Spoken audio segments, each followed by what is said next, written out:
Corona संसर्ग ही राष्ट्रीय आपत्ती आहे। आपण सर्वांनी मिळून या आपत्तीचा सामना करावा, असे संबोधन महाराष्ट्र राज्य पशुसंवर्धन व दुग्ध व्यवसाय विकास मंत्री सुनील केदार यांनी उपजिल्हा रुग्णालय कामठी येथे कोरोना संसर्ग रोग संदर्भात आढावा घेतला।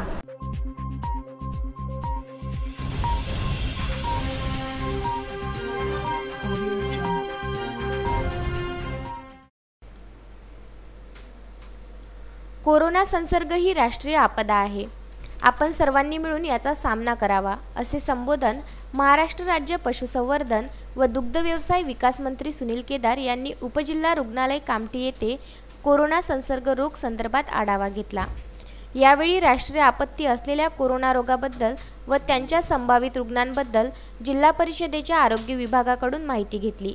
ज्या आरोग्य केंद्रात रुग्णवाहिका, औषध, इतर वैद्यकीय साहित्याचा तुटवडा आहे, तिथे तात्काळ सर्व मदत उपलब्ध करून देण्याचे निर्देश त्यांनी प्रशासनाला दिले। सर्वप्रथम मी आपल्या मनापासून आभारी आपल्या मीडियाच्या लोकांचा। मी सकाळपासून नागपूर जिल्ह्यामध्ये निघालेलो आहे।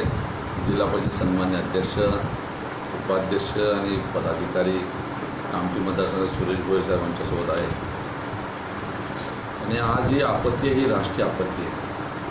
ही राष्ट्रीय आपत्तीची आपण सगळ्यांनी मिळून सामना केला पाहिजे। एकेकाळी इथं प्लेग आला तर मोठा, त्या प्लेगमध्ये सुद्धाही सगळ्यांनी मिळून त्याच्यावर आपत्तीवर आपण मात केली होती। तशाच प्रकारची ही आपत्ती आहे।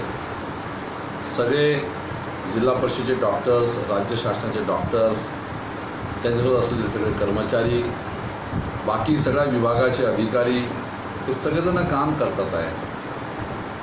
आम्ही सुद्धा पदाधिकाऱ्यांनी आपली जिम्मेदारी, आपलं कर्तव्याचा भाग म्हणून आम्ही आता निघालो। आम्ही सुद्धा याला मदतीचा हात देण्याचा आमचा त्यामध्ये पूर्ण प्रयत्न आहे। या अधिकारी कर्मचारी यांना काय कुठल्या गोष्टीच्या कमतरता असेल तर पूर्ण करून देण्याची शासन म्हणून आमचा तो भाग आहे, तो आम्ही नक्कीच पूर्ण करू।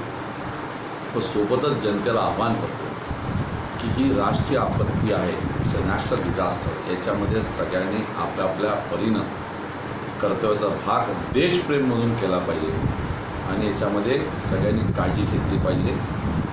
स्वतःवरही रोग होऊ देऊ नये आणि समाजावर सुद्धा त्या रोगाचा प्रभाव पडू देण्यामध्ये आपण आपलं दक्षता घ्यावी, हा त्याचा मागचा माझा दृष्टिकोन आहे।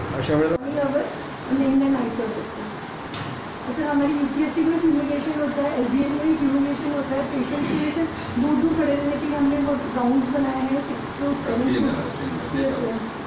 नागपूर जिल्ह्यातील कळमेश्वर, काटोल, नरखेड, सावनेर, रामटेक व पारशिवनी तालुक्यातील प्राथमिक आरोग्य केंद्राला भेट दिली व होम क्वारंटाईन रुग्णांबद्दल संबंधित अधिकाऱ्यांकडून माहिती घेतली।